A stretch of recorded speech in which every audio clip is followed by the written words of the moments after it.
The massive human warship Defiance floated in the darkness of deep space. No lights shone from its hull. No engines hummed.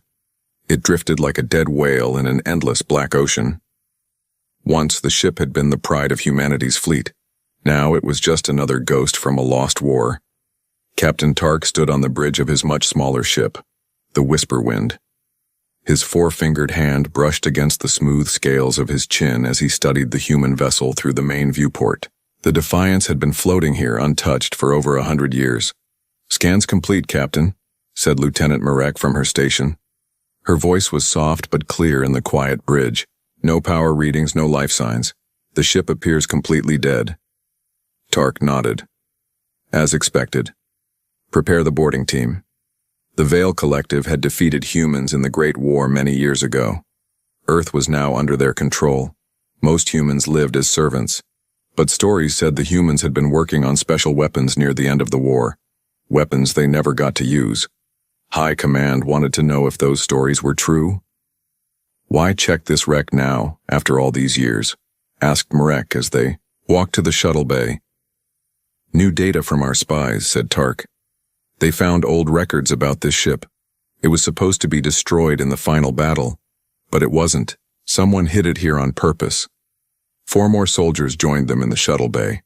All wore the special black armor of Veil infiltrators. Their skin colors ranged from deep blue to pale green, but they all had the same cat-like eyes that could see in the dark. "Remember," Tark told his team as they checked their weapons, "we are here to gather information only. Do not damage anything important. The humans may have lost, but they were clever. We can still learn from their technology." The shuttle departed with barely a sound. Tark watched through the viewport as they approached the massive human warship. The Defiance was truly huge, almost 20 times larger than the Whisperwind. Its hull was scarred from old battles. The name was still visible on the side in faded human letters. The shuttle found a small entry point, an emergency airlock that wasn't completely sealed. They attached their vessel to the hull and cut through. "Atmosphere. Reading?" Tark asked as they prepared to enter. "Thin but breathable," said Marek, checking her scanner. "Temperature is very cold. The ship's systems must have been running at minimal levels all these years, enough to prevent complete freezing but nothing more." Tark nodded. "Activate stealth. Fields." Each member of the team touched a control on their wrist. A slight shimmer ran over their bodies as the stealth technology bent light around them. They weren't completely invisible. A careful eye might catch a moving shadow, but in the dark ship they would be nearly impossible to detect. They moved through the airlock and into the dead warship. The corridors were wide and tall, built for humans who were bigger than the average Veil. Emergency lights glowed with a weak red light every 100 steps or so, casting long shadows. Their footsteps echoed slightly despite their careful movement. "This ship is huge," whispered one of the soldiers, Dren. "It could hold thousands of humans." "It did," said Tark. The Defiance was their largest warship, but they're all gone now. They passed through what looked like living quarters. Personal items were still scattered about. Pictures, clothes, small treasures. It was as if everyone had expected to return. "I've never seen a human ship this intact before," said Marek, scanning everything with her device. "Most were destroyed, in battle or stripped for parts after the war." Tark nodded. "That's why this one is special. Someone wanted it preserved." They continued deeper into the ship. The air grew colder. Ice crystals formed in corners where moisture had gathered and frozen. The team's breath made small clouds in front of their faces.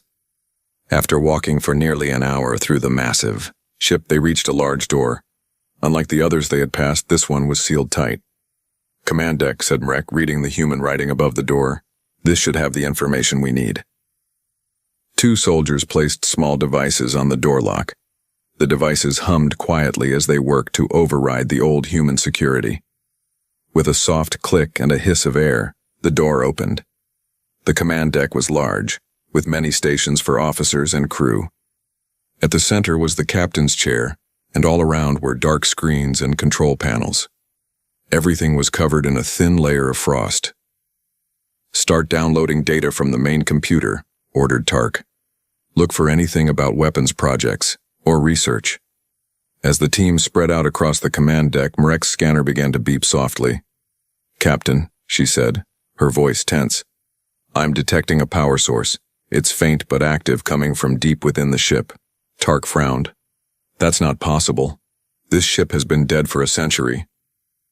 "The reading is clear," insisted Marek, "and it's growing stronger, as if something is waking up." A soldier called from across the room. "Captain, I found a ship layout. There's a restricted area 5 levels down in the center of the ship. It's labeled Project Lazarus." Tark felt a chill that had nothing to do with the cold. Lazarus, he knew that name from human mythology, the one who rose from the dead. "We need to check it," he decided. "Dren, keep working on the data. The rest of you come with me." They found a service ladder that took them down through the levels of the ship. The air grew even colder as they descended. By the time they reached the 5th level down, their breath formed thick clouds in front of them. The corridors here were different, more secure, with reinforced walls and fewer access points. They followed Marek's scanner until they reached another, large door. This one was even more heavily secured than the command deck. Above it, in faded red letters, were the words, "Project Lazarus, authorized personnel only." "The power reading is coming from behind this door," said Marek. "It's definitely active and growing stronger." Tark hesitated. Their mission was to gather information, not to interfere with anything that might still be operating. But his curiosity was too strong. "Open it," he ordered. It took longer this time. The security was more advanced. But eventually, the door slid open with a grinding sound of metal on metal. Beyond was a large circular room. In the center stood a tall cylinder made of some clear material. Inside the cylinder was a dark shape roughly the size of a human. As they entered, lights began to come on. Soft at first, then brighter. Computer screens flickered to life around the room. A gentle hum filled the air as machines that had been sleeping for a century began to work again. "What's happening?" asked one of the soldiers nervously. "We triggered something," said Marek, looking at her scanner. "The power levels are rising fast." Tark approached the cylinder in the center. As the lights grew brighter, he could see clearly what was inside. It was a human male floating in a clear liquid. His eyes were closed. He looked as if he was sleeping. "Is it alive?" asked someone. Before Tark could answer, a voice spoke from all around them. A calm, computerized voice speaking in the human language. "Intruder alert. Project Lazarus security protocols activated. Awakening sequence initiated." The liquid in the cylinder began to drain away. The human's fingers twitched. "We need to leave," said Tark, suddenly understanding that they had made a terrible mistake. "Now." But it was too late. As they turned to run, the human's eyes snapped open. Humanity's last weapon was awake. Cold. That was the first thing Commander Gray felt. A deep cold that seemed to reach into his bones. Then came the pain, like needles in every part of his body as his nerves began to work again. He tried to move but couldn't. His muscles were not ready yet. Through blurry eyes, he saw strange shapes moving around the room, shapes that were not human. Memory came back in broken pieces. The war, the experiments, Project Lazarus. How long had he been asleep? A voice spoke in his mind. It was calm and without emotion. "Commander Gray, I am Atlas, the ship's AI. You have been in suspended animation for 103 years, 47 days, 14 hours. The ship has been boarded by Veil forces. Project Lazarus protocols are now active." Gray tried to speak but could only make a weak sound. His throat was too dry, his tongue too stiff. "Do not attempt to move or speak yet," Atlas continued in his mind. "Your body is still recovering. The nanomachines are working to repair the damage from long-term suspension." Gray felt a warm sensation spreading through his body. The pain began to fade. He could now see more clearly. 5 aliens stood in the room. They had thin bodies with blue-green skin and large eyes. They were looking at him with what seemed like fear. He recognized their kind from his briefings before. The suspension, Veil soldiers, humanity's enemy in the war. The tallest alien barked orders to the others. They started to back away toward the door. Gray needed to stop them. If they escaped, they would bring more. He wasn't ready to fight yet. With great effort, Gray sent a thought to Atlas. Lock. Down. The ship. A loud alarm began to sound throughout the Defiance. Heavy metal doors slammed shut all over the ship, including the one to the Lazarus chamber. The aliens jumped in surprise, then pulled out weapons, small devices that Gray knew could fire energy beams. What did you do? The tall alien demanded, looking at the computers around the room. Disable these alarms. Gray couldn't answer yet, but he felt stronger with each passing second. The nanomachines in his blood were working fast, repairing cells, rebuilding muscle, pumping strength back into his body. The intruders are from a Veil scout ship called the Whisperwind, Atlas informed him. There are 6 of them on board. 1 remains on their command deck. They have breached our security using advanced tools. Shall I activate defense protocols? Not yet, Gray thought back. First, tell me what happened. The war ended. 102 years ago. Humanity lost. Earth is under Veil control. Most colonies were destroyed or captured. The Defiance was hidden as ordered, with you in suspension. We were to wait until conditions were right for Project Lazarus to be deployed. Gray closed his eyes. So they had lost after all. Everything and everyone he had known was gone. All that remained was his mission. The aliens were trying to open the door now, without success. The tall one, likely the leader, approached the cylinder where Gray floated. Can you understand me, human? The alien asked in rough but understandable English. I am Captain Tark of the Veil Collective. We mean no harm. We are only here to gather information. Gray still couldn't speak, but he could move his eyes now. He looked directly at Tark. The alien seemed uncomfortable under his gaze. The ship has locked us in, said a female alien working at a computer console. I can't override it. Keep trying, Mrek, ordered Tark, not looking away from Gray. Our shuttle is still attached to the airlock. Dren needs to know what's happening. Gray felt his fingers twitch. Then his hand moved. The warm feeling was spreading, bringing life back to his limbs. The liquid around him had completely drained now, and he was simply hanging in the cylinder held by supports around his body. Commander, said Atlas, the nanomachines report that basic motor functions are restored. Speech will follow shortly. Your weapon systems are still calibrating. Weapon systems. Gray almost smiled at that. He wasn't just a soldier, he was something new. The scientists had changed him, filled his body with billions of tiny machines that could rebuild him, enhance him, turn him into something more than human. The perfect soldier for a war that had already been lost. The cylinder hissed and began to open. The aliens stepped back, raising their weapons. Gray fell forward onto his hands and knees, coughing and gasping. The air felt strange in lungs that hadn't breathed on their own for a century. Be careful, said Tark to his team. We don't know what this human can do. Gray looked up at them. His vision was sharp now, sharper than it had ever been. He could see details he shouldn't be able to see, the slight movements of their skin as they breathed, the flow of blood beneath their scales. You should not have come here, Gray said. His voice was rough from disuse, but it worked. He slowly stood up. His body felt lighter than he remembered, stronger. We will leave peacefully, said Tark, his weapon still pointed at Gray. Just unlock the doors. Gray took a step forward. The aliens tensed. You don't understand, he said, his voice getting stronger. You woke me up. Project Lazarus is now active. It can't be stopped. What is Project Lazarus? Asked Mrek, looking nervous. What does it do? Gray took another step. The nanomachines were feeding him information now. Weak points in the aliens, armor, the capabilities of their weapons, escape routes through the ship. I am Project Lazarus, he said simply. One of the aliens fired his weapon in panic. The energy beam hit Gray in the shoulder. It burned, but not as much as it should. He looked down at the wound and watched as the skin began to heal, the edges pulling together. The aliens stared in shock. "Impossible," whispered Tark. Gray moved fast, faster than he should have been able to. He grabbed the weapon from the alien who had shot him and crushed it in his hand. Metal and plastic crumpled like paper. The room erupted into chaos. The aliens scattered, firing their weapons.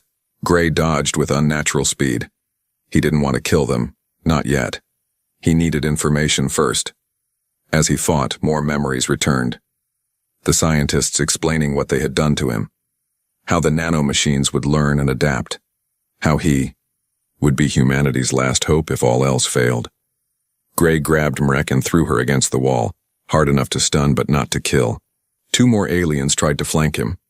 He jumped, higher than any human should be able to, and landed behind them.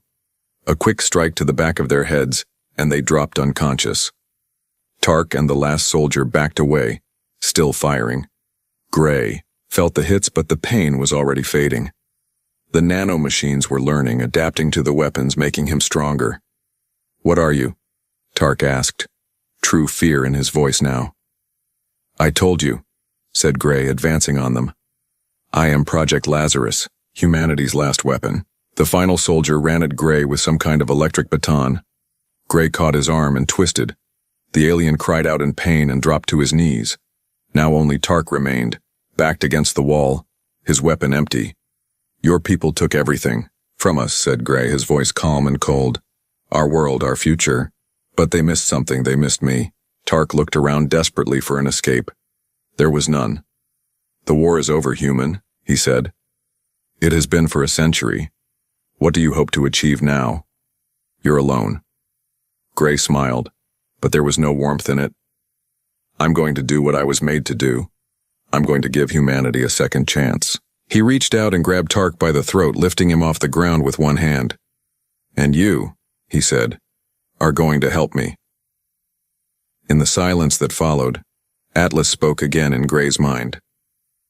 "Commander, I have detected a transmission from the shuttle attached to our hull.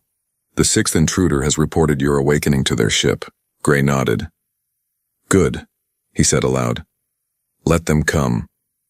He looked into Tark's frightened eyes.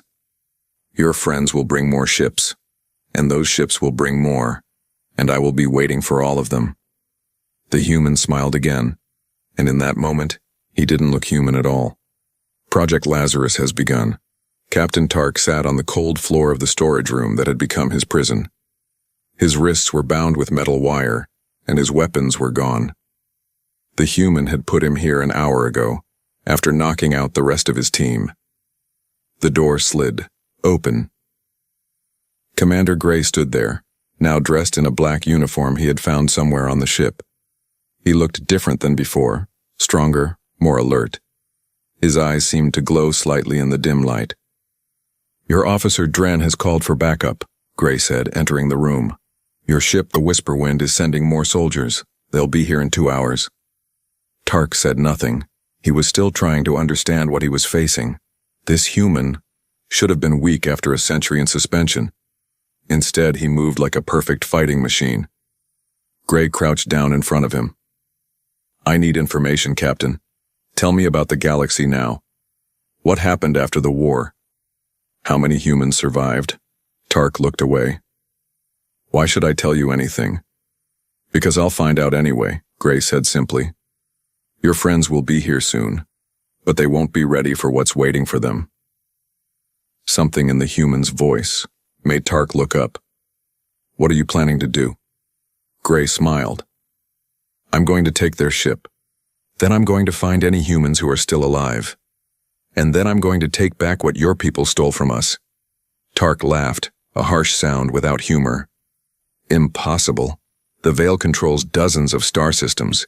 We have thousands of ships. You are one human on one old warship." "This ship was just my cocoon," Gray said. "I'm what matters." Project Lazarus wasn't about building a weapon. It was about creating a soldier who could adapt to any enemy, learn from them, become stronger with each fight. He leaned closer to Tark. "The more of your people who try to stop me, the stronger I'll become."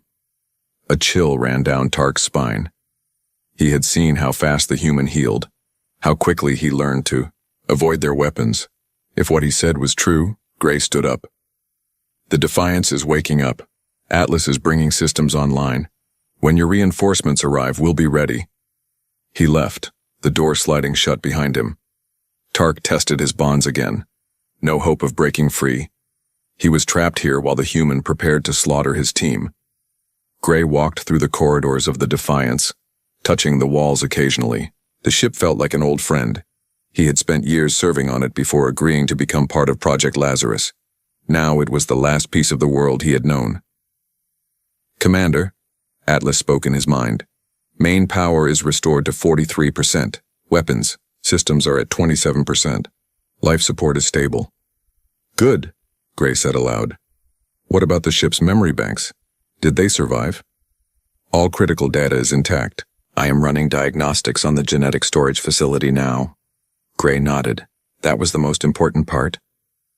The Defiance wasn't just a warship.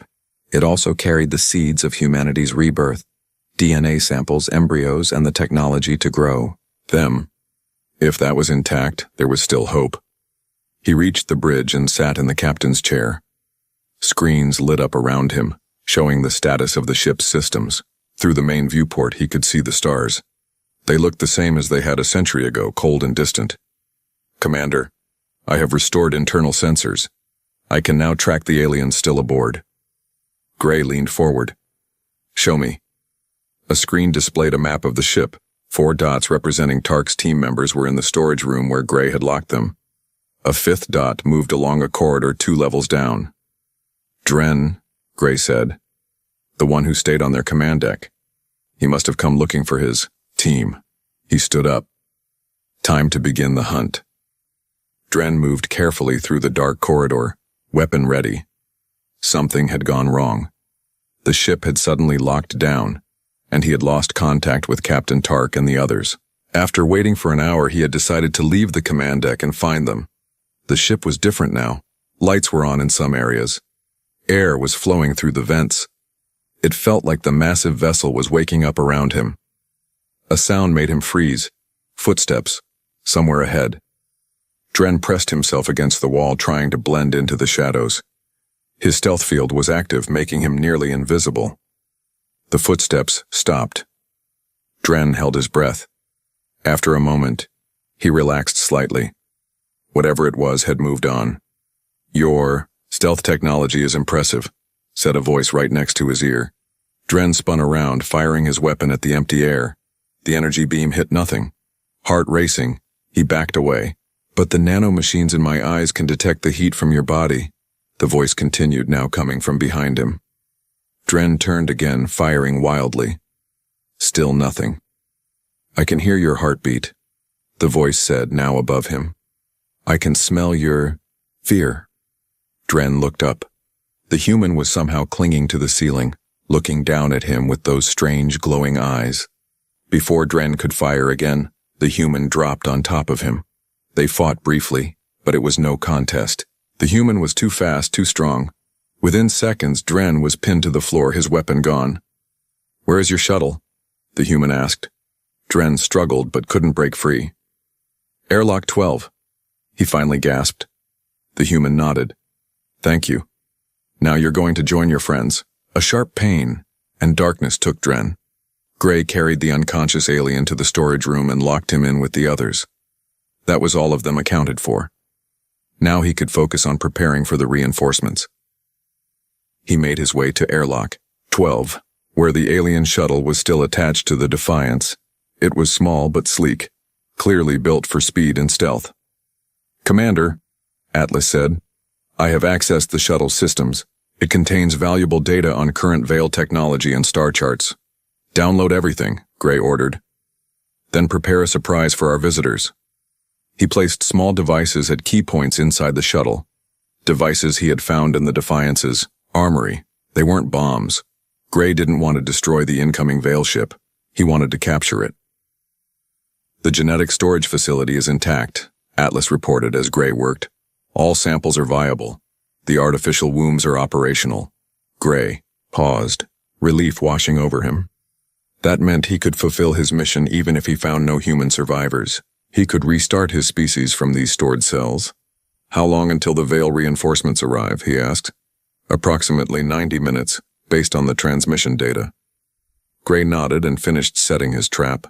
Then he returned to the bridge to prepare the ship's weapons. He wouldn't need much, just enough to disable the Veil vessel without destroying it. As he worked, his mind drifted to the past, to the scientists who had created him, to the desperate faces of his fellow soldiers as they realized the war was lost, to the day he had volunteered to become the first subject of Project Lazarus. "We're putting all our hope in you," the lead scientist had told him. "If we lose the war, you may be humanity's last chance." Gray hadn't fully understood then what that meant. Now he did. He was alone, the last soldier of a defeated species, but he wouldn't be alone for long. "Commander," Atlas interrupted his thoughts. "I detect a vessel approaching at high speed. It will reach us in 10 minutes. Gray sat up straight. "That's too soon. You said 90 minutes. This is not the reinforcements we expected. It is a different ship, much larger, class unknown." A cold feeling settled in Gray's stomach. "Show me." The main screen lit up with an image of a massive ship approaching. It was not like any Veil vessel Gray had seen before. It was black and sleek, with strange growths along its hull that looked almost organic. "The ship is not broadcasting any identification. It appears to be scanning us." Gray frowned. "Raise shields. Power up weapons." As the Defiance hummed to life around him, Gray realized this was an unexpected complication. Who were these newcomers? Friends or enemies? Either way, they were about to meet humanity's last weapon, and he was ready. Gray watched the large unknown ship through the Defiance's main viewport. It had stopped about 1,000 kilometers away and was just sitting there, as if studying them. "Atlas, any response to our hails?" Gray asked. "None, Commander. They are scanning us extensively but not communicating." Gray frowned. This complicated his plans. He had been prepared for the Veil reinforcements, but this new ship was something else entirely. A light flashed on the command console. "What's that?" Gray asked. "Captain Tark is requesting to speak with you. He seems agitated." Gray hesitated, then nodded. "Bring him to the bridge." Two small security robots that Gray had activated earlier escorted Tark onto the bridge a few minutes later. The alien captain's hands were still bound, but his eyes widened when he saw the strange ship on the screen. "No," Tark whispered. "Not them. Not here."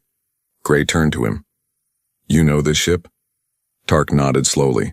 "They're called the Harvesters. They appeared about 30 years ago. They attack ships and colonies, take what they want, and leave nothing alive." "Another enemy of humanity?" Gray asked. Tark made a sound that might have been a bitter laugh. "They're everyone's enemy. The Veil, humans, all species. They don't communicate, don't negotiate, they just take." Gray studied the ship more carefully now. The strange growths on its hull looked even more disturbing. "Are they stronger than the Veil?" "Different," Tark said. "Their technology is partly biological. Their ships can repair themselves, they adapt to attacks." He looked directly at Gray. "Like you." Gray felt a chill. Was this why he had been awakened? Not to fight the Veil, but this new threat? A new alert sounded. "3 small craft have launched from the Harvester ship," Atlas reported. "They appear to be boarding vessels." "They're coming for us," Tark said, his voice tight with fear. "They must have detected the power signature when you woke up." Gray made a quick decision. "Atlas, release Tark's team from the storage room. Bring them here." Tark looked surprised. "Why would you do that?" "Because we might need to work together." "To survive," Gray said simply. The security robots left to retrieve the other aliens. Gray turned back to the screen, watching as the 3 small ships approached quickly. "What weapons do they use?" he asked Tark. "Biological mostly. Acid sprays, paralytic gas. And their soldiers." Tark shuddered. "They're not like anything you've seen before." The door opened again and the rest of Tark's team was brought in. They looked confused and wary. "What's happening?" Mrek asked, seeing the tense scene on the bridge. "We have a common enemy," Gray explained, pointing to the screen. "The Harvesters are here, and they're boarding the ship. The aliens looked at the screen, and Gray saw the same fear in all their eyes that he had seen in Tark's. "We're all going to die," Dren said quietly. Gray shook his head. "Not if we work together." He turned to Tark. "I'll release your restraints if you agree to help fight them off." Tark hesitated, then nodded. "We'll help. None of us want to be taken by the harvesters." Gray freed Tark's hands, then looked at the whole group. "Tell me everything you know about fighting these things." As the aliens quickly shared what they knew, Atlas continued to monitor the approaching ships. "They will reach us in approximately 10 minutes, the AI reported. "We need weapons," Gray said to Tark. "Will your energy weapons work against them?" "Yes, but they adapt quickly," Tark replied. "We need to vary our attacks." Gray nodded. "I'll take you to the armory. We have different types of weapons there." As they rushed through the corridors, Gray noticed that the aliens no longer seemed afraid of him. The greater threat of the harvesters had made them allies, at least for now. The armory was large, filled with weapons from the war. Gray distributed them to the aliens, who looked impressed by the human technology. "These are more powerful than what we carry," Marek said, examining a rifle. "We were losing the war," Gray said. "We had to develop better weapons fast." Once they were armed, Gray split them into 2 teams. "Tark, you and 2 others guard the main entry points on the port side. Marek and Dren will come with me to the starboard side. Those are the most likely places they'll try to board." "Commander?" Atlas interrupted. "I've detected a breach in the hull near Cargo Bay 3. The harvesters are already aboard." Gray cursed under his breath. "They're faster than I expected." "Tark, change of plans. Take your team to Cargo Bay 3. Try to contain them there. We'll join you as soon as we can." Tark nodded and motioned to his soldiers. They moved out quickly, weapons ready. Gray led Marek and Dren in the opposite direction. "We need to circle around and hit them from behind," he explained. As they moved through the ship, Gray tried to process what was happening. In just a few hours he had gone from being in suspended animation to fighting alongside the very aliens who had defeated humanity. The universe had changed more than he could have imagined during his long sleep. Suddenly a terrible screeching sound echoed through the corridor. It was followed by the sound of energy weapons firing, then screams. "That's Tark's team," Marek said, her large eyes wide with fear. Gray broke into a run, the 2 aliens close behind him. They reached a junction in the corridor and saw something moving toward them from the shadows. It wasn't Tark or his team. The creature that stepped into the light was like nothing Gray had ever seen. It stood taller than a human, with a skeletal body covered in a shiny black substance that looked partly metal and partly organic. Its head had no eyes that Gray could see, just a series of sensory pits. Its arms ended in long, blade-like claws. "Harvester," whispered Dren, raising his weapon. Before Dren could fire, the creature moved with incredible speed. Its arm extended, actually stretched, and the claw slashed across Dren's chest. The alien fell back with a cry of pain. Gray fired his rifle. The energy beam hit the harvester directly, burning a hole in its chest, but the hole began to close almost immediately, the edges knitting together. "They heal fast," Marek said, also firing her weapon. "We need to hit them with everything at once." Gray nodded. "Together on my mark, now." They both fired continuously. The combined energy beams finally overwhelmed the creature's ability to heal, and it collapsed to the floor. Gray rushed to check on Dren. The wound was deep but not fatal. "Can you move?" he asked. Dren nodded weakly. "Yes, but what about Tark and the others?" That was a good question. Gray tapped his wrist communicator. "Tark, report." Static answered him. Then a faint voice broke through. "Gray, too many of them, falling back to bridge." Gray helped Dren to his feet. "We need to get back to the bridge.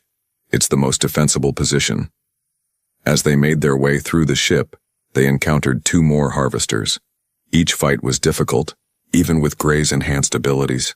The creatures seemed to learn from each encounter, becoming harder to kill.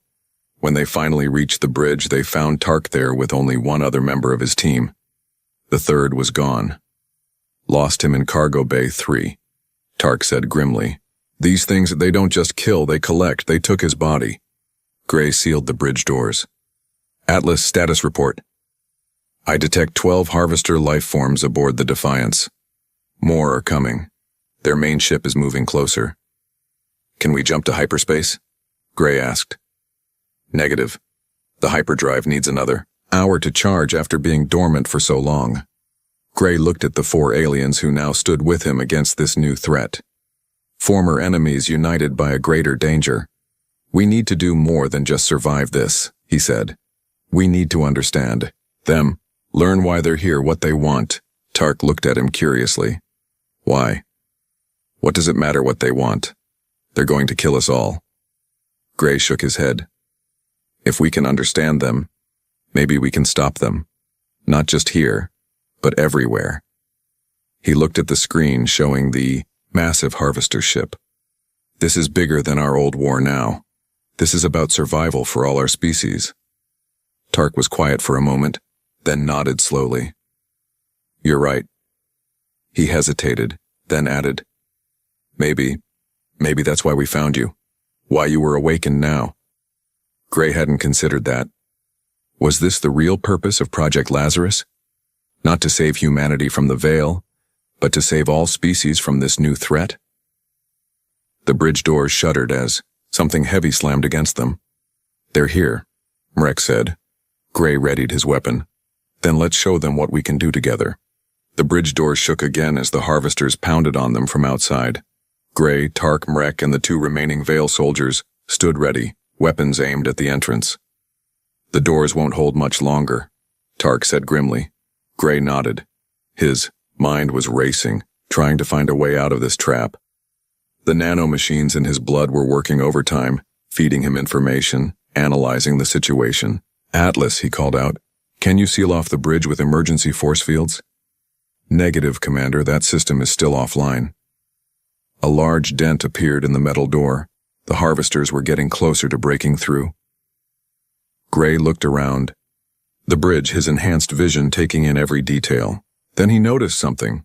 A small maintenance hatch in the floor. There, he pointed. Where does that lead? That hatch connects to the maintenance tunnels that run throughout the ship, Atlas replied. They lead to all major systems, including the engine room. Gray turned to the others. New plan. We're not going to fight them here. We're going to outthink them. Mrek looked skeptical. How? They've cut off our escape routes. Not all of them, Gray said, moving to the hatch and pulling it open. We can use these tunnels to reach the engine room. From there, we might be able to power up the weapon systems fully. Tark nodded slowly. It could work. But what about the harvesters already on board? They'll follow us. I'm counting on it, Gray said with a small smile. Atlas, I need you to do something when I give the signal. Ready, Commander. Gray explained his plan quickly. The others listened, their expressions changing from doubt to cautious hope. That's either brilliant or suicidal, Tark said when Gray finished. Maybe both, Gray admitted. Now let's move before they break through. The bridge doors buckled inward as Gray helped the injured Dren into the maintenance tunnel. Tark and Mrek followed, with the last Veil soldier going next. Gray went last, pulling the hatch closed just as the bridge doors finally gave way, and the harvesters poured in. The maintenance tunnel was narrow and dark. They crawled on hands and knees, following Atlas's directions through their communicators. Above them, they could hear the heavy footsteps of harvesters searching the bridge. They'll figure out where we went soon enough, Gray whispered. We need to move faster. They pushed on through the cramped space. After what seemed like an eternity, they reached another hatch. Gray pushed it open, and they emerged into the engine room, the heart of the massive warship. The space was huge, filled with towering power cores and humming machinery. The main engine, a massive cylinder in the center, pulsed with blue energy as it slowly charged the hyperdrive. Atlas, status report, Gray said as they closed the hatch behind them. 16 harvester life forms now aboard. They are spreading throughout the ship. Their main vessel has moved closer and is attempting to establish a physical connection to our hull. They're trying to link their ship to ours, Tark explained. It's how they take over larger vessels. Gray nodded. Then, we don't have much time. He moved to a control panel and began inputting commands. Atlas, how much power can we divert to the main weapons array? 73% if we delay the hyperdrive charge. Do it, Gray ordered. And prepare the ship's defenses for my signal. As Atlas carried out his commands, Gray turned to the others. Barricade the doors, we need to buy a few minutes. They worked quickly, pushing heavy equipment against the main entrance. Gray continued working at the control panel, his fingers flying over the controls as the nanomachines helped him remember ship systems he hadn't used in over a century. What exactly is your plan? Mrek asked, joining him at the panel. The harvesters adapt to attacks, right? Gray said, not looking up from his work. And so do I. But there's a difference. He finally looked at her. I can adapt faster. A loud bang on the barricaded door interrupted them. The harvesters had found them.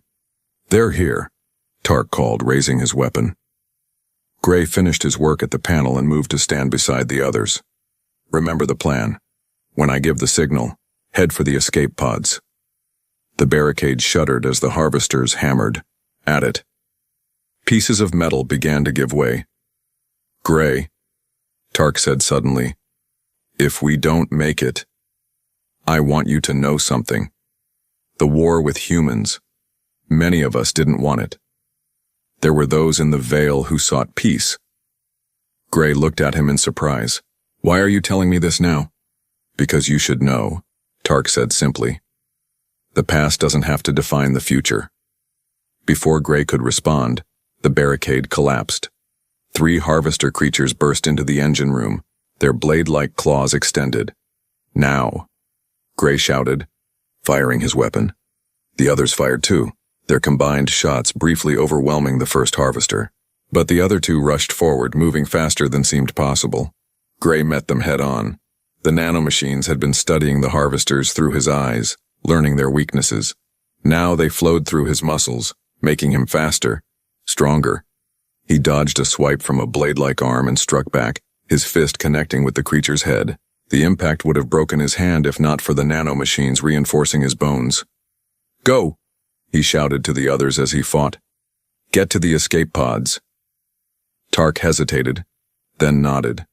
He helped Dren up and they headed for the far exit. Mrek and the other soldier covering them. Gray continued fighting, keeping the harvesters focused on him. More were coming through the door now. He couldn't hold them all off for long. Atlas, he called out, dodging another attack. Initiate Lazarus Protocol. Suddenly, electrical energy surged through the floor plates. The harvesters convulsed as the current ran through their partly metallic bodies. Gray felt it too, but the nanomachines protected him, insulating his vital organs. He used the moment to break away and run for the exit. The others had already gone ahead. As he ran, the ship's emergency lights began to flash. Lazarus Protocol initiated, Atlas announced shipwide. All systems diverted to primary weapon, firing in 60 seconds. Gray sprinted through the corridors, the ship coming alive around him as emergency systems activated. He could hear the harvesters recovering, following him. But he had a head start.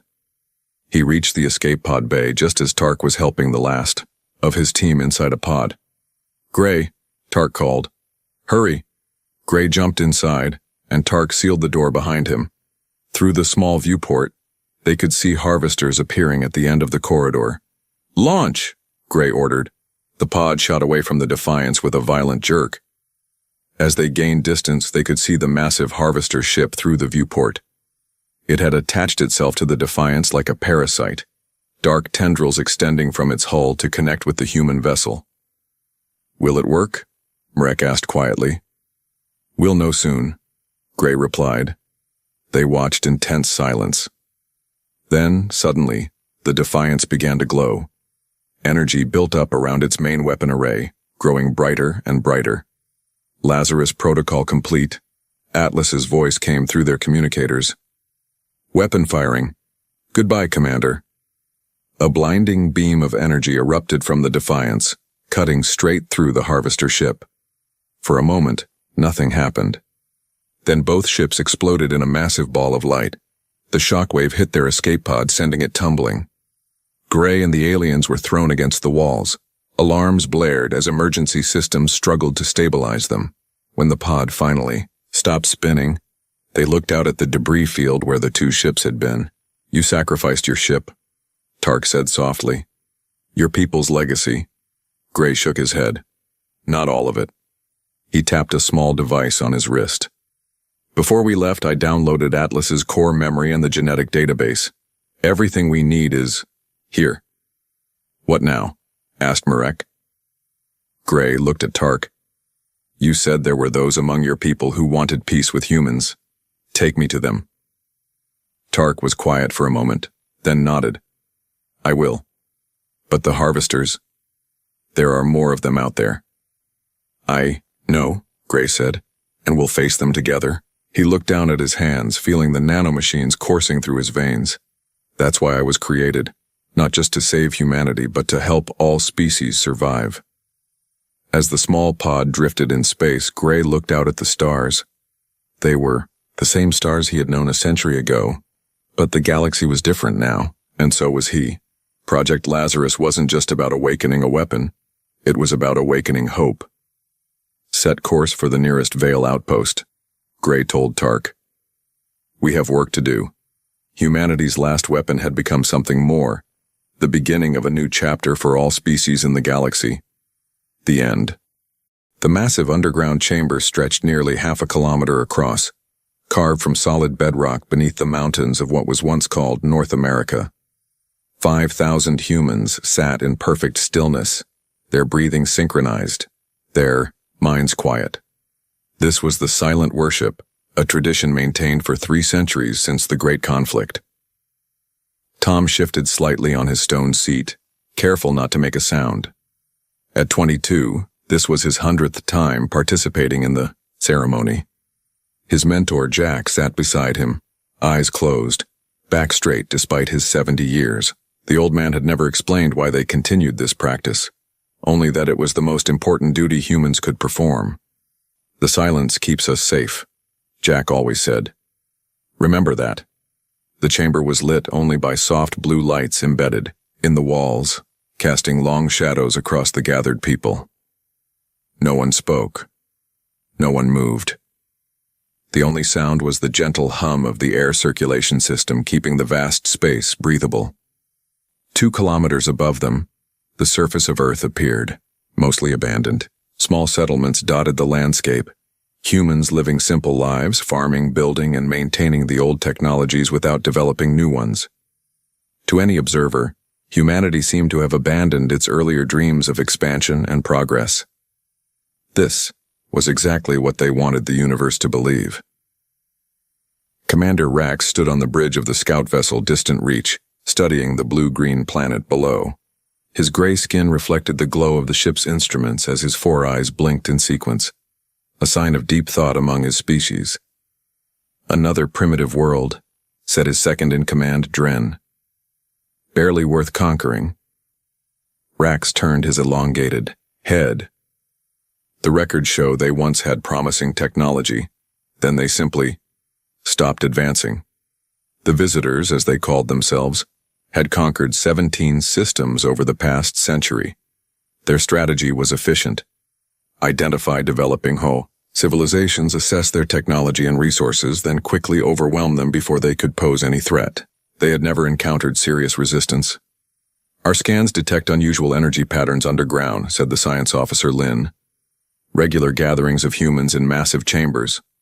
No machinery, just bodies. Religious rituals." Dren dismissed with a wave of his 3-fingered hand. "Many species cling to such practices before accepting our rule." Rax wasn't convinced. 3 centuries ago, these humans were developing faster than any species we've encountered. Then suddenly, they retreated from space, dismantled most of their cities, and adopted this simple existence. He gestured toward the view screen. "I want to know why."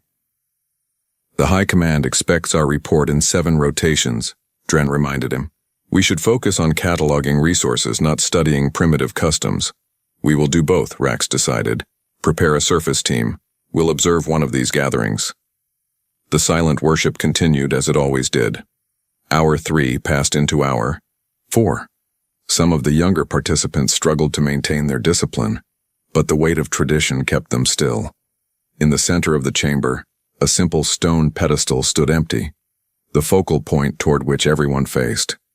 Jack had once told Tom that the earliest ceremonies had included a physical object on that pedestal, but no one alive knew what it had been. The purpose of silent worship was remembrance of something that must never be forgotten, yet the specific memory had been intentionally lost to time. This paradox had always fascinated Tom. A slight vibration passed through the stone floor. Tom's eyes flickered open momentarily. Such disturbances were rare but not unheard of, usually minor seismic activity in the mountain range above. He closed his eyes again and resumed his controlled breathing. What Tom couldn't see was the small probe that had penetrated the chamber's ceiling, hovering silently near the high rock dome. Inside the probe, cameras and sensors recorded everything: body, temperatures, heart rates, brain activity of the participants, and the strange energy readings that had drawn the aliens' attention. "Fascinating," Lynn whispered as she studied the data streaming back to their hidden ship. 5,000 humans. Perfectly synchronized biometric readings. "This is not random, this is training." Rax leaned forward. "Training for what?" "Unknown. But look at these energy patterns." She pointed to a pulsing display. "They're generating a field that extends well beyond the chamber. It's subtle, but it's there." Dren snorted. "You're seeing meaning in meaningless ritual. These humans are no threat. Our invasion will be as simple as the others." "No." Rax's voice was firm. "Something's not right. I want a closer look." He stood from his command. "Sure, I'll lead the infiltration team myself." 6 hours later, as darkness fell across the mountains, 3 visitors in environment suits made their way through a secondary entrance to the underground complex. Their adaptive camouflage rendered them nearly invisible against the rough stone walls, remember. Rax subvocalized through their secure communication system. "Observation only. We don't engage." They moved silently through the tunnels, following the map their probes had constructed. The alien technology allowed them to bypass the simple security systems the humans had installed. Eventually, they reached a narrow observation balcony overlooking the main chamber. From this vantage point, the sight was even more impressive. Row upon row of motionless humans, creating perfect concentric circles around the empty pedestal. The silence was absolute. "This has been continuing for nearly 9 hours now," Lynn noted, checking her instruments. "No breaks, no movement." "Their discipline is remarkable," Rax admitted. "Perhaps there's more to these humans than—" His words cut off as Dren stumbled, sending a small shower of loose stones clattering down into the chamber below. The sound, though minor, echoed dramatically in the perfect silence. 5,000 heads remained still, but something changed. Rax felt it before his instruments detected it, a shift in the atmosphere, a tightening of attention. The humans didn't look up, didn't speak, but somehow they all knew they were being watched. "We should leave," Lynn whispered, her voice betraying rare anxiety. Something's happening to the energy field. On her scanner, the gentle pulse they had been monitoring was changing, becoming erratic. Below, an elderly human, Jack, opened his eyes slowly, looking directly toward their hiding spot despite the camouflage technology. "We've been compromised," Rax decided. "Retreat to the surface." As the aliens withdrew, Tom also opened his eyes, feeling a strange sensation he'd never experienced before. Around the chamber, dozens of others were doing the same, their perfect synchronization broken for the first time in memory. Jack's weathered hand found Tom's arm, gripping it with surprising strength. "It has begun," the old man whispered, breaking the silence of the ceremony. "They have come just as the ancients predicted." "Who's come?" Tom asked, his voice sounding strange after hours of silence. "The catalyst." Jack's eyes shone with an emotion Tom couldn't identify. Fear. Excitement. "For 300 years we've maintained the lock. Now they've turned the key."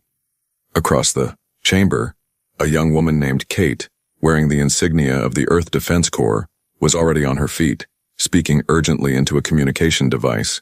Others were standing too, some looking confused, others with expressions of grim determination.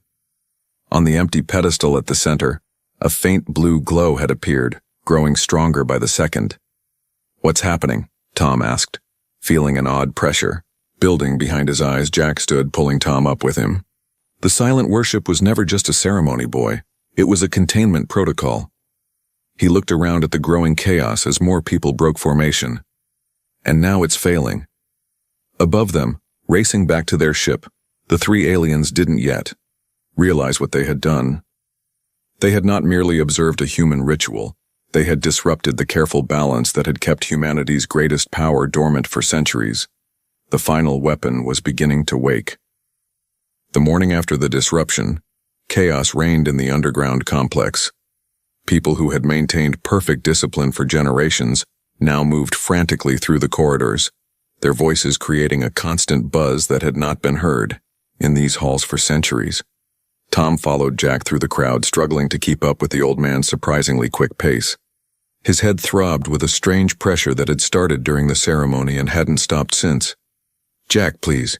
You need to explain what's happening," Tom called out. The old keeper finally stopped at a massive stone door marked with ancient symbols. He pressed his palm against it and the door slid open with a low rumble. "In here," Jack said, "before the others come looking." The room beyond was small, but filled with technology that looked far more advanced than anything Tom had seen in the settlements. Screens flickered to life as they entered, displaying data streams and what appeared to be brain scans. "Sit," Jack ordered, pointing to a chair in the center of the room. "I need to check your levels." "My levels of what?" Tom asked, but he sat anyway. The chair immediately molded to his form, and sensors emerged from the armrests, attaching themselves to his skin. Jack studied the readings with growing concern. "Just as I feared. Your dormant abilities are awakening faster than most. Probably because you were sitting so close to me when the disruption occurred." "What abilities?" "Jack, you've never explained any of this." The old man sighed heavily, his shoulders slumping. "It was never supposed to be necessary. The silent worship was meant to continue forever, keeping the lock in place." He gestured at the screens. "Or at least until we were ready to use what we had contained." Jack tapped several controls, and a holographic display appeared between them. It showed Earth as it had been before the Great Conflict: sprawling cities, massive space stations, vessels traveling between planets. 300 years ago, humanity was expanding throughout the solar system. We were developing technologies that would soon allow us to reach nearby stars, Jack explained. During that research, scientists discovered something unexpected about human consciousness. The display changed, showing brain scans with unusual energy patterns, similar to what Tom had seen on the screens monitoring his own brain. Under certain conditions, the human mind can directly affect physical reality.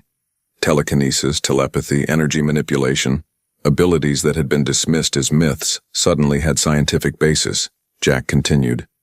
The discovery sparked a global race to develop these abilities as weapons. Tom stared at the images, struggling to process what he was hearing. "Are you saying humans are psychic?" "Potentially, yes. All humans carry the genetic capacity for these abilities, but they prove too dangerous, too unpredictable. When the first generation of enhanced humans lost control of their powers, the devastation was catastrophic." The hologram displayed scenes of destruction, cities crumbling, landscapes warped in impossible ways, and strange energy storms tearing across continents. "The survivors made a choice," Jack said solemnly. "Rather than let humanity destroy itself completely, they developed a genetic lock, a modification that suppressed these abilities in future generations. The silent worship was designed as a reinforcement of that lock, creating a psychic field that kept everyone's abilities dormant." Tom touched his temple where the pressure continued to build. "And now that lock is breaking." "Yes. The aliens who observed us, they call themselves the visitors. Their presence disrupted the field just enough. And now," Jack gestured at the readings, "it's spreading." Across the complex, Kate Phillips strode purposefully toward the command center. As a captain in Earth's Defense Corps, she had been briefed on the true purpose of the silent worship, though even most military personnel believed it was merely tradition. The center was abuzz with activity when she arrived. Monitors showed disturbances at worship sites across the globe, all experiencing the same phenomenon that had begun in the main chamber. "Report," she demanded. Commander Harris, a stern woman with gray-streaked hair, turned from the main display. "It's happening everywhere. The suppression field is collapsing faster than our models predicted. Casualties. 12 so far, mostly older participants whose minds couldn't handle the sudden change. Hundreds more reporting headaches, nosebleeds, and disorientation." Kate nodded grimly. "And the visitors? Their ship remains in orbit. We've detected smaller craft entering the atmosphere. They're expanding their surveillance." "They don't know what they've done," Kate said, more to herself than to Harris. "No," the commander agreed, "but they'll find out soon enough." In a small farm 10 miles from the main complex, a young man named Marcus clutched his head in agony as plates and cups began to float around his kitchen. He had never attended the silent worship, claiming it was outdated superstition. Now he screamed as the pressure in his skull built beyond bearing. "Make it stop," he cried to no one in particular. The windows of his home shattered outward. A nearby tree uprooted itself and hovered 6 feet above the ground. Similar scenes were playing out across the settlement. People who had never shown any unusual abilities suddenly found themselves overwhelmed by powers they couldn't control. On the observation deck of the distant Reach, Commander Rax watched the surveillance feeds with growing concern. "Something is happening to them," Lynn said, her voice tight with scientific curiosity. "The energy readings we detected are changing, intensifying." "Explain," Rax demanded. Lynn adjusted the displays. "The field that covered their gathering places is dissipating, but the energy isn't disappearing. It's transferring to individual humans. Each of them is becoming a localized energy source." Dren, who had remained skeptical, now leaned forward with interest. "Weapon potential?" "Unknown but significant," Lynn replied. "If these readings are accurate, some of these humans could potentially generate enough energy to—" An alarm cut her off. One of their surveillance drones had gone dark. "Show me the last transmission," Rax ordered. The screen displayed a human, Marcus, staring directly at the drone despite its stealth technology. His eyes glowed with an unnatural blue light. Then the feed cut to static. "Prepare a capture team," Rax decided. "I want specimens for study." Back in the monitoring room, Jack disconnected Tom from the sensors. "Your abilities are awakening faster than most, but you still have time to learn control," the old keeper said. "Others won't be so fortunate." "What happens to them?" Tom asked. "If they can't stabilize the energy flow, their minds burn out," Jack answered bluntly. "In the early days before the lock was created, thousands died this way." A soft chime sounded and one of the screens changed to show Kate's face. "Jack, we have a situation," she said. "The aliens have landed capture teams. They're taking people, showing signs of awakening." Jack's face hardened. "They think they've discovered a new phenomenon to study. They don't realize they're dealing with something we've spent centuries containing. We need to move up the timetable," Kate insisted. "Start training the stable ones immediately." "It's too soon," Jack protested. "Most won't survive accelerated awakening." "We don't have a choice. The visitors are already adapting their tactics. They're using some kind of suppression technology on the captives." Tom stepped forward. "I want to help. Tell me what to do." Jack and Kate exchanged a look through the screen. "Bring him to the inner chamber," Kate finally said, "along with anyone else showing Class 3 stability or higher. We start now." As Jack led Tom through deepening levels of the complex, the young man noticed others joining them, people from the ceremony, all looking equally confused and frightened. "Where are we going?" Tom asked. "To the true heart of the silent worship," Jack replied. "The place where it all began, and where humanity's final weapon was forged." They descended a spiral staircase that seemed to go on forever, the air growing cooler with each step. Finally, they entered a perfectly circular chamber. At its center stood the object that should have been on the pedestal above, a crystalline sphere about the size of a human head, pulsing with blue-white energy. "What is it?" Tom whispered, feeling the pressure in his head intensify as he neared. "The sphere. We call it the Echo," Jack said. "It contains the psychic imprint of the first generation of enhanced humans, including their knowledge of how to control the abilities you're now developing." Kate stepped forward from the shadows, at the far side of the room. "And today," she said, "you're going to connect with it." Tom stared at the glowing sphere, both terrified and strangely drawn to it. "Will it hurt?" Jack placed a hand on his shoulder. "Yes, but the alternative is worse. The aliens who woke you won't stop with observation. They never do." "How do you know?" Kate's expression darkened. "Because they're not the first to find us, just the first to get this far." Around them, other confused, awakened humans were being led into the chamber by older keepers. The blue light from the Echo reflected in their eyes as the next phase of humanity's long-dormant plan began to unfold. Dawn broke over the settlement as 3 alien ships descended silently from the clouds. Their sleek, dark hulls absorbed light rather than reflected it, making them appear as moving shadows against the early morning sky. Inside the lead vessel, Commander Rax reviewed the capture priorities one final time. "Target individuals showing the strongest energy signatures," he instructed the strike teams. "Use the suppression nets. They disrupt the strange field these humans are generating. And remember, we need them alive." 20 visitor soldiers checked their equipment. Unlike the observation team, these warriors wore full combat armor, their normally gray skin completely covered by suits that could withstand extreme conditions.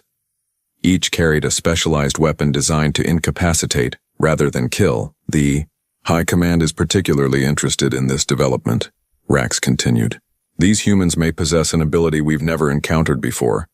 Understanding it could be critical to our expansion."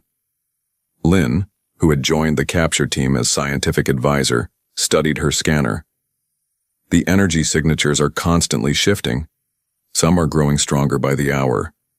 Then we move immediately," Rax decided, "before they learn to use whatever power they're developing." The ship split up, each heading toward a different cluster of energy signatures.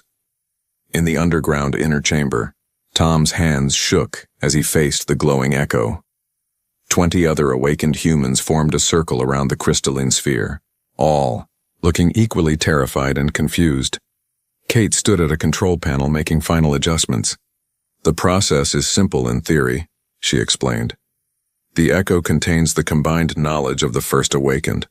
When you connect with it, you'll receive guidance on how to control your abilities." "In theory?" someone asked nervously. Jack stepped forward. "There are risks. The Echo contains raw experiences, memories of both the wonders and horrors of the Great Conflict. Some minds reject the connection." "And what happens then?" Tom asked. The old keeper's face grew solemn. "Psychic burnout, brain death in severe cases." A murmur of fear passed through the group. "We wouldn't ask this of you if there were any alternative," Kate said firmly. "But the aliens have already captured 7 awakened humans. We've tracked their ships taking people from the smaller settlements. They're hunting us." Jack nodded. "And anyone they take will be studied, dissected, their abilities weaponized against the rest of humanity." Tom swallowed hard, but stepped closer, to the Echo. "I'll go first." Kate gave him a measuring look, then nodded. "Place your hands on the sphere. Try to clear your mind. Don't resist what comes." The moment Tom's fingers touched the crystalline surface, his world exploded into countless fragments of memory and sensation. He was no longer in the chamber. He was everywhere, experiencing everything at once. A woman lifting an entire building with her mind to save trapped children. A man connecting telepathically with thousands, creating a network of shared consciousness. The horror of the First Psychic War, as minds tore into each other across continents. The agony of overextension, blood vessels rupturing as abilities pushed beyond safe limits. The careful research into genetic locks. The desperate plan to save humanity from itself. Tom screamed, but no sound came out. His physical body stood frozen, hands locked to the Echo's surface as knowledge 3 centuries old poured into his mind. After what seemed like eternity, but was actually less than a minute, he collapsed to the floor, blood trickling from his nose. "Tom!" Jack rushed to his side, checking his pulse. Tom's eyes fluttered open, the irises now flecked with the same blue light that emanated from the echo. I understand now," he whispered. Before he could explain further, an alarm blared. Throughout the complex, Kate pressed a hand to her communication device. "Report, visitor ships," came the urgent reply. "3 of them approaching from different directions. They're targeting the outlying residences first." "They're hunting for awakened humans," Kate realized. "Security teams to defensive positions. Get the untrained awakened to the lower levels." Tom struggled to his feet. "I can help," he said, his voice stronger than before. "I know how now." Kate looked skeptical. "You've barely begun to understand your abilities." "I don't have them all yet, but I understand the fundamentals," Tom insisted. "The echo showed me. We can't just hide. We need to actively defend our people." Jack studied, his former apprentice with pride and concern. "What did you see, Tom?" "Everything. The history, the techniques, the warnings." Tom's eyes glowed brighter. "And I saw what happens if the visitors get what they want." In the small farming community, on the outskirts of the main settlement, Marcus hid in his cellar as the alien ship hovered directly over his home. His headache had subsided, replaced by a strange clarity. Objects no longer floated randomly around him. Now they moved according to his will. When the cellar door burst open, he was ready. 2 visitor soldiers in full combat gear descended the stairs, scanning devices leading them directly to him. "Human detected," one reported through its communication system. "Strong energy signature." Marcus stepped out of the shadows. "Looking for me?" The soldiers raised their weapons, strange devices that looked like nets made of pulsing energy. Marcus raised his hand. The weapons flew upward, smashing into the ceiling.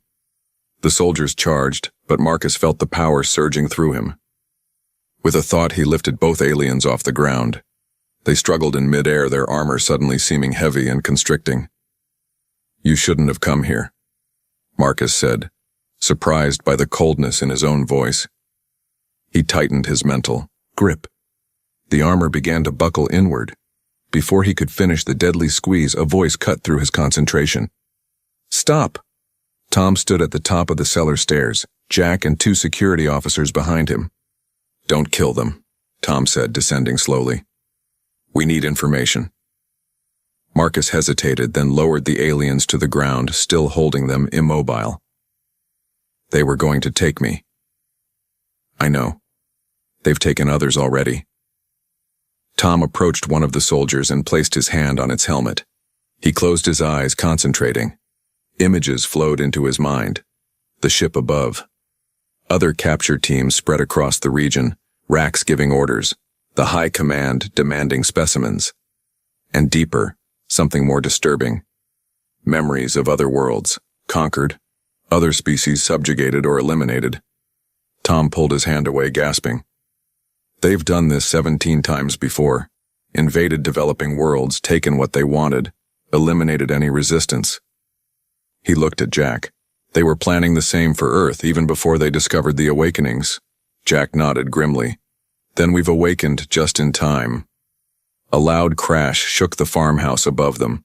Kate's voice came through their communication devices. "Visitor. Reinforcements incoming. Fall back to the complex." Marcus looked panicked. "There are more people in the surrounding farms. They'll be captured." "We need to coordinate," Tom said firmly. "I can help organize a defense, but not if we're scattered and picked off one by one." Jack put his hand on Marcus's shoulder. "Trust him.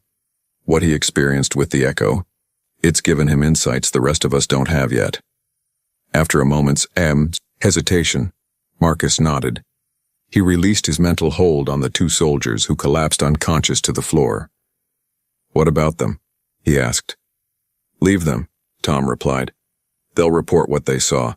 It might make the others hesitate before attacking again." As they rushed back toward the main complex, more ships appeared in the sky above. The hunt was intensifying.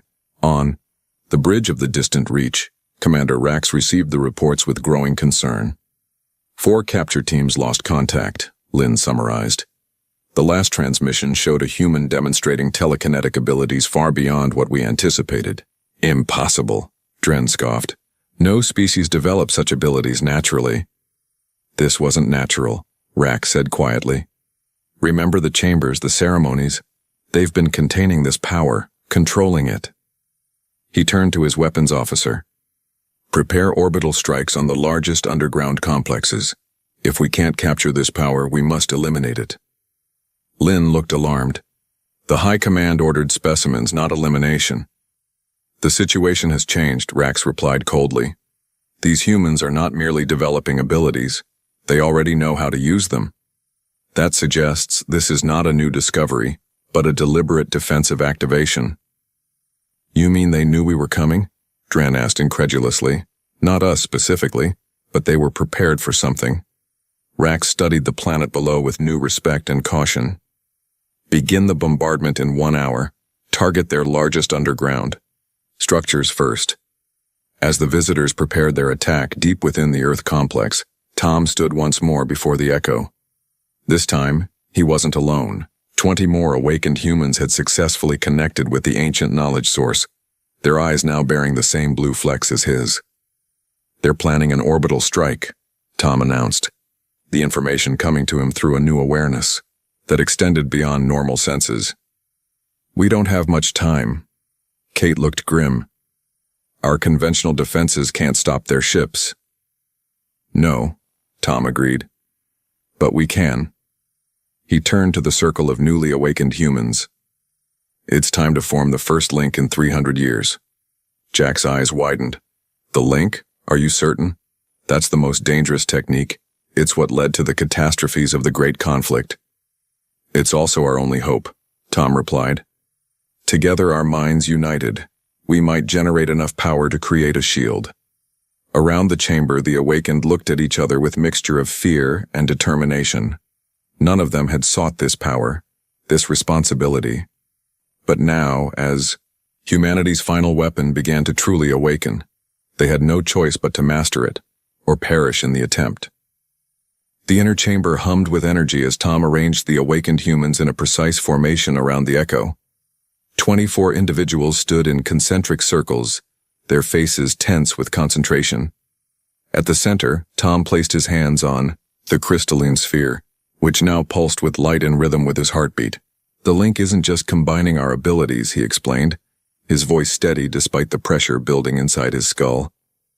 It's creating a unified consciousness, a collective mind greater than the sum of its parts. Kate watched from the edge of the room, arms crossed over her chest. As a military officer, she understood conventional warfare, but this was beyond her experience. How dangerous is this really, Jack? She whispered to the old keeper beside her. Jack's weathered face was grim. The first awakened created the link to defend Earth during the Great Conflict. It worked, but the power it generated warped reality itself. Some of the participants were lost completely, their minds burned away by the energy they channeled. And you're letting Tom attempt this? She hissed. Not letting, trusting, Jack corrected. The knowledge he gained from the echo is more complete than anything I could teach him. He understands the risks better than I do now. In the center of the formation, Tom closed his eyes. Everyone, clear your minds. Focus on my voice. The link begins with surrender. Let go of your individual concerns and connect to the person on your right and left. A visible wave of blue energy began to flow between the participants, connecting them like a web of light. Now reach deeper, Tom continued. Find the core of your awakened ability and open it to the others. The blue web brightened, pulsing with increased power. Several participants gasped as the mental barriers between them began to dissolve. Marcus, standing in the inner circle, suddenly stiffened. I can feel everyone, he said in wonder. Their thoughts, their emotions. Stay focused, Tom warned. Don't get lost in the connection. Remember your anchor. Before the ceremony, he had instructed each participant to hold firmly to a personal memory, something that defined their individual identity. This anchor would prevent them from being completely absorbed into the collective consciousness. As the link strengthened, Tom's awareness expanded exponentially. He could sense every person in the complex, then everyone in the settlement above. Further still, his mind stretched outward, touching the consciousness of awakened humans across the continent. Miles away, people who had never attended a silent worship suddenly felt a gentle presence in their minds, inviting connection. And above it all, he sensed the visitor ships, cold points of alien intelligence preparing to rain destruction from orbit. "They're targeting the main chamber," Tom announced, his voice now overlaid with multiple harmonic tones as the link spoke through him. "Weapons charging. Impact in 7 minutes." Kate pressed her communication device. "All personnel, emergency, evacuation protocol. Move to secure levels 5 through 8 immediately." But Jack remained still, watching Tom with growing amazement. "That won't be necessary," he said softly. "What are you talking about? Their weapons will punch right through." "Watch," Jack interrupted, pointing to the ceiling. Above them, visible, through the link's shared perception, a dome of blue energy was forming over the entire complex, extending several miles in each direction. It shimmered like heat waves over desert sand, nearly transparent but undeniably present. "A shield," Kate whispered. Jack nodded. "The first defense of the awakened." On the bridge of the distant reach, alarms blared as sensors detected the sudden energy surge. "What is that?" Rax demanded, staring at the view screen where a faint blue dome had appeared over their primary target. Lynn worked frantically at her console. "Energy shield of unknown composition. It's like nothing in our database. The power readings are—" She hesitated, rechecking her instruments. "Off the scale." "Can our weapons penetrate it?" "Unknown, Commander, but the shield is expanding rapidly." Dren watched with growing unease as the blue dome spread outward, covering more territory with each passing second. "Launch the strike now, before it grows stronger." Rax hesitated only briefly before giving the order. "Fire." Brilliant beams of concentrated energy lanced down from the visitor ships, striking the blue shield with tremendous force. The impact created spectacular corona effects, ripples of power cascading across the dome's surface, but the shield held. "Impossible," Dren whispered. "No planetary defense should withstand a full orbital barrage." Lynn's voice was tight with scientific excitement despite the situation. "Commander, I'm detecting a new phenomenon. The shield isn't just blocking our attack, it's absorbing the energy and growing stronger." Rax's 4 eyes blinked in rapid succession. "Cease fire immediately," but the order came too late. The blue shield pulsed once brightly, then sent a massive surge of energy back along the weapons' paths. The feedback overloaded the visitors' systems, causing explosions across the smaller ships and severe damage to the distant reach. "Emergency protocols," Rax ordered as his bridge filled with smoke and warning alerts. "Withdraw to safe orbit." As the damaged visitor fleet retreated, the blue shield continued to expand, now covering hundreds of square miles and growing. In the inner chamber, the link had reached its full potential. 24 minds functioned as one, with Tom serving as the focal point.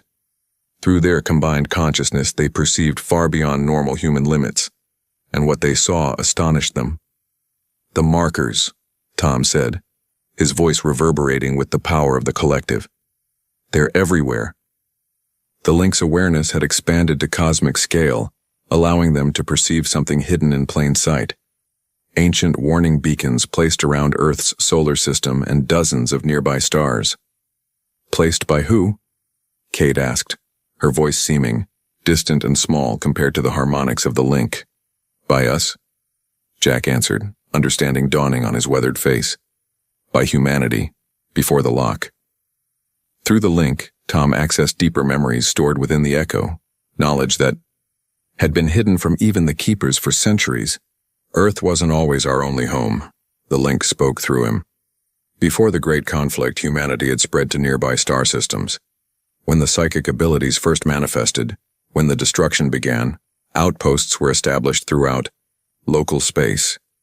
Images flowed through the collective consciousness, massive generation ships leaving Earth, colonies established on distant worlds, networks of psychic communication spanning light years. The silent worship wasn't just containing our abilities, Tom continued. It was preserving them, keeping the connection alive but dormant until needed. The genetic lock wasn't meant to be permanent. It was a safety measure, designed to be released when humanity faced an existential threat. Kate struggled to comprehend the scale of what she was hearing. You're saying we were once an interstellar civilization with psychic powers? More than that, Jack said, old pieces finally fitting together in his mind. We were the protectors of this region of space. The link showed them more. Other species, peaceful exchanges, cooperative ventures across dozens of worlds. And then the arrival of the first aggressive species, similar to the visitors, but more primitive in their technology. The Awakened defended not just Earth but all allied worlds, Tom explained, the link's voice growing stronger. But the power was too great, too tempting. Some began to see themselves as gods rather than guardians. The images darkened. Worlds, torn apart by psychic warfare, reality itself warped by unchecked power. Earth, the origin point of the ability, suffered the worst as factions fought for control. The survivors made a choice, Tom said. To save what remained, they created the genetic lock and the silent worship. They established the keepers to maintain the tradition until the day the ability would be needed again. And they placed warning, markers, Jack added, telling any who could read them that this region of space was protected, that the sleeping giants should be left in peace. Marcus, still part of the link but able to speak individually, looked awed. The visitors ignored the warnings, or couldn't read them, Kate suggested. If the markers were designed for psychic perception, they were, Tom confirmed. The visitors lack even the most basic psychic sensitivity. They saw the markers but perceived them as natural phenomena, not messages. Jack turned to Kate, his expression grave. Do you understand what this means? The visitors' attack didn't just awaken our defense mechanism. It restored our connection to our true history, our true purpose. Before Kate could respond, Tom suddenly stiffened, the link's energy flaring around him. The visitors are contacting their high command, he announced. They're calling for reinforcements, a full invasion fleet. Alarm spread through the room, but Jack stepped forward, placing a weathered hand on Tom's shoulder. There's more in the echo, isn't there? He asked quietly. More knowledge, more power. Tom nodded slowly, the blue light in his eyes intensifying. The full awakening protocol, it would break the remaining genetic locks worldwide, triggering awakening in every human with the capacity. The casualties would be catastrophic, Kate protested. You said yourself many minds can't handle sudden awakening. True, Jack acknowledged. But what choice do we have? The visitors won't stop with one attempt if their entire fleet comes. Tom's expression became distant as the link processed possibilities, calculating outcomes with the combined intelligence of 24 enhanced minds. There is another way, he said finally. A controlled global awakening, guided by those of us already connected. Is that possible? Kate asked.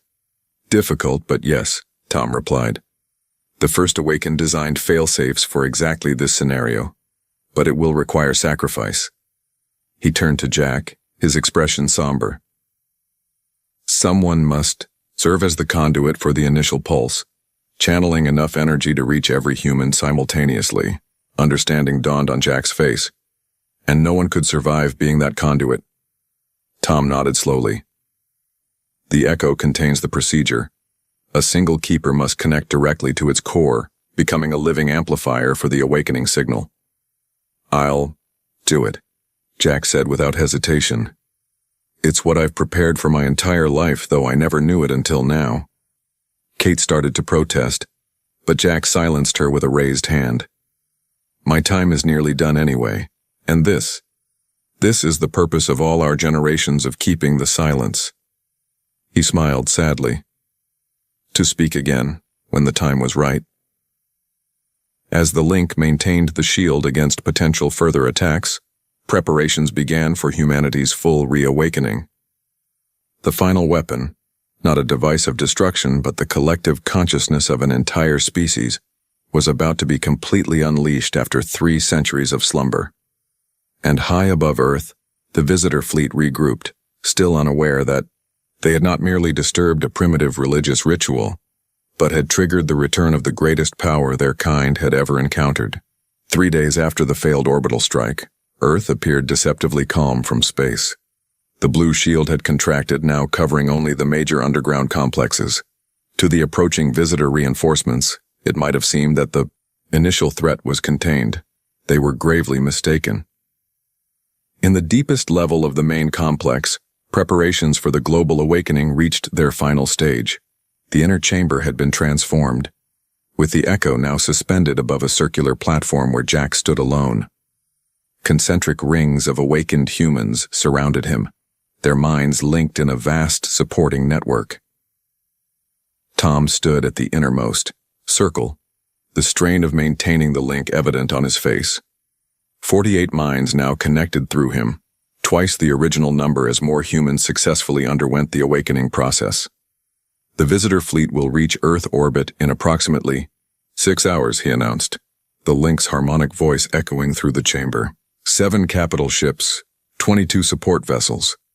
Their weapons are significantly more powerful than the initial attack force. Kate studied the tactical display projected onto one wall of the chamber. Even with our conventional defenses and the shield, we can't stop a fleet that size. We don't need to stop them, Jack said calmly. We just need time for the protocol to complete.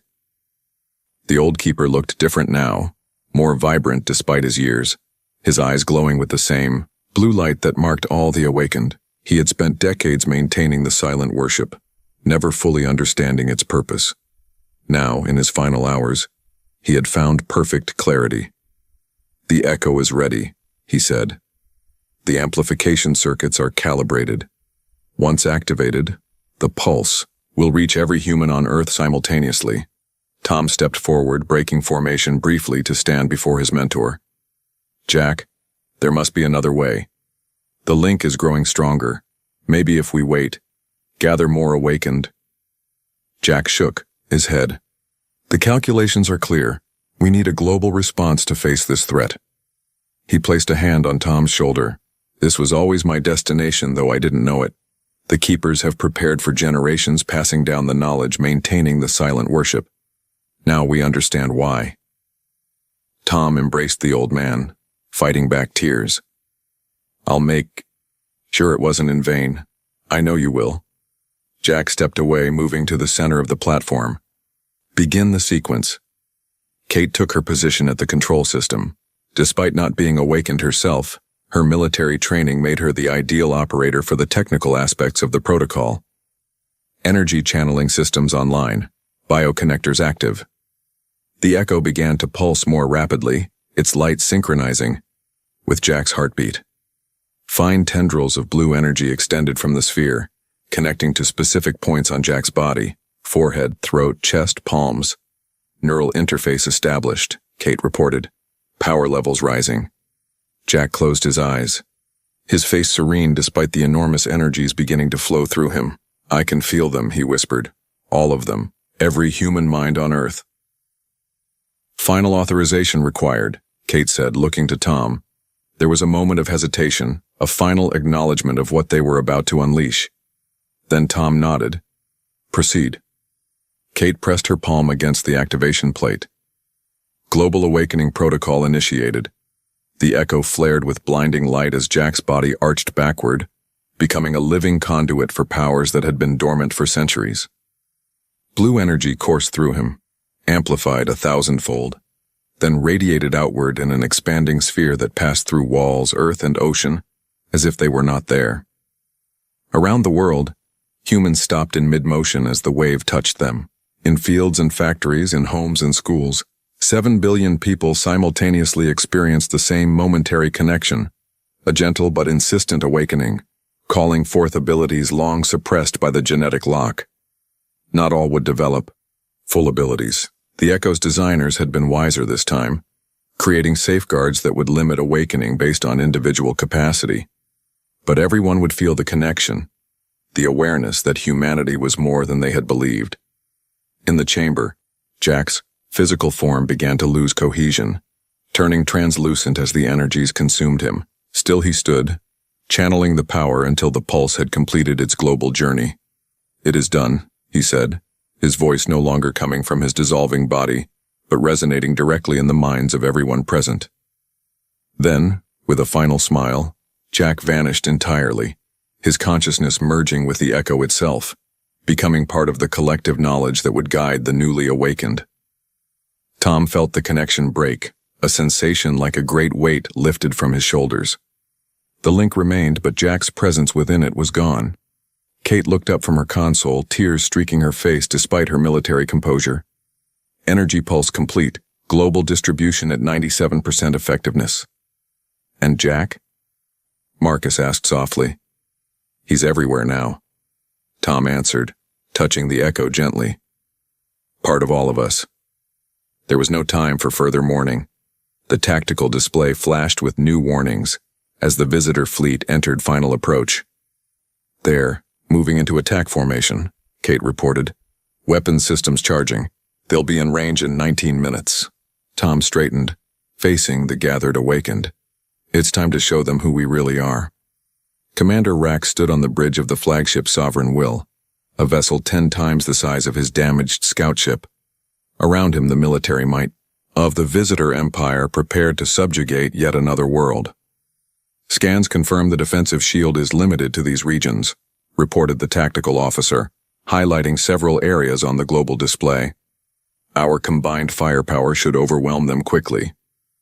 Admiral Vex, the fleet commander, nodded in satisfaction. "Begin the attack sequence.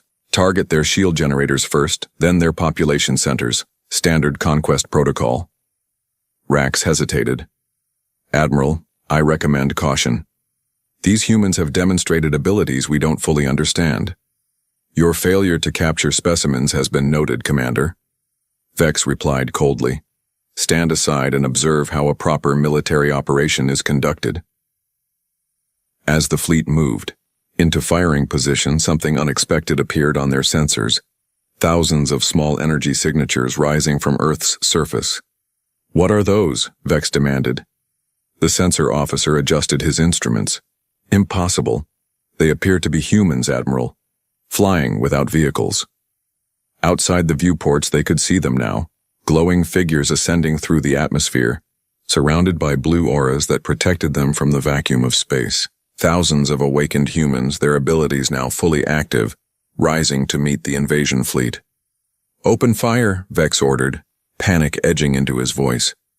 The massive weapons of the visitor fleet discharged, sending destructive energy toward the approaching humans. But the beams never reached their targets. Each blast was caught, contained, and redirected by telekinetic barriers generated by the awakened. Among the defenders, Tom floated at the center of a formation that mirrored the Yao link structure below. His consciousness extended through the network of minds, coordinating their response with precision that would have been impossible for individuals acting alone. "They rely on technology," his thoughts flowed through the link.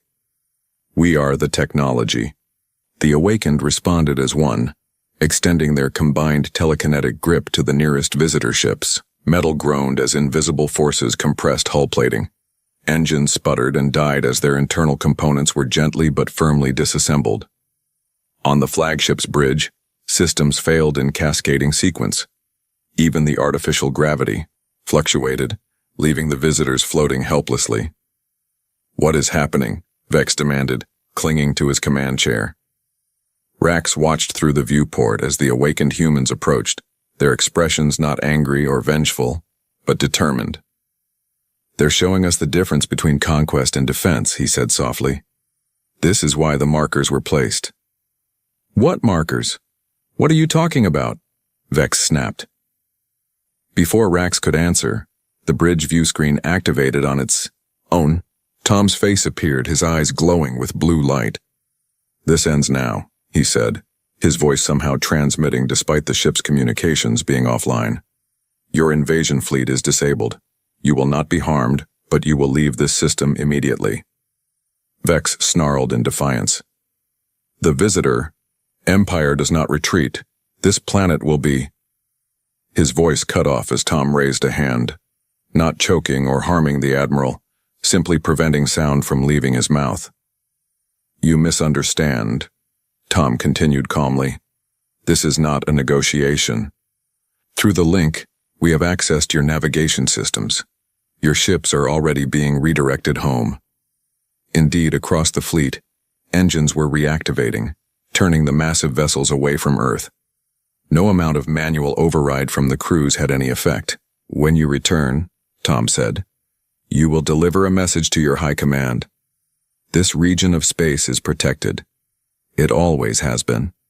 The markers you ignored were warnings, placed by humanity centuries ago when we first ventured among the stars." Tom's image seemed to grow, filling the screen. "We are not a primitive species you can conquer. We are the guardians of this sector, and we have awakened." The screen went dark as the flagship, along with the entire visitor fleet, accelerated away from Earth at speeds their engines shouldn't have been capable of generating. 1 month later, Tom stood on a hillside overlooking the main settlement. Below, the world was transforming. New structures rose without construction equipment as awakened humans used telekinesis to place materials. Others used their abilities to heal the land, accelerate crop growth, or generate clean energy. Kate joined him, wearing her military uniform but with a new insignia, the Echo symbol, signifying her role as liaison between conventional forces and the awakened. "The satellite network is complete," she reported. "We can now monitor the warning markers across 50 light years." Tom nodded. "And the old outposts?" "We've received signals from 3 so far. It seems there were survivors, human colonies that maintained their own version of the silent worship all this time. Jack would have been pleased to know he wasn't alone in his vigil," Tom said softly. Kate looked up at the night sky, where a faint blue shimmer, invisible to normal eyes but clear to the awakened, marked the extended protective field now surrounding Earth's solar system. "What happens now?" she asked. "The visitors won't be the last to come." "No," Tom agreed, "but we'll be ready. Not as conquerors. Jack was right about the dangers of that path, but as guardians, the role we were meant to fulfill before the great conflict." In the settlement below, the daily silent worship continued, but with a difference. Instead of maintaining silence to suppress their abilities, the participants now used the time to refine their control, to connect with the growing network of awakened minds across the planet and beyond. "We've been given a second chance," Tom said, "to use these gifts properly, to become what we were meant to be." He turned to Kate with a smile, and it all began because some aliens entered the silent worship and woke humanity's final weapon, she finished. But they both knew that the weapon wasn't the psychic abilities themselves. It was what the abilities enabled: connection, understanding, and the restoration of humanity's forgotten legacy among the stars. As night deepened, more awakened humans joined them on the hillside, their eyes reflecting the blue light of distant suns where human consciousness would soon reach once again, not to conquer, but to reconnect with their cosmic heritage.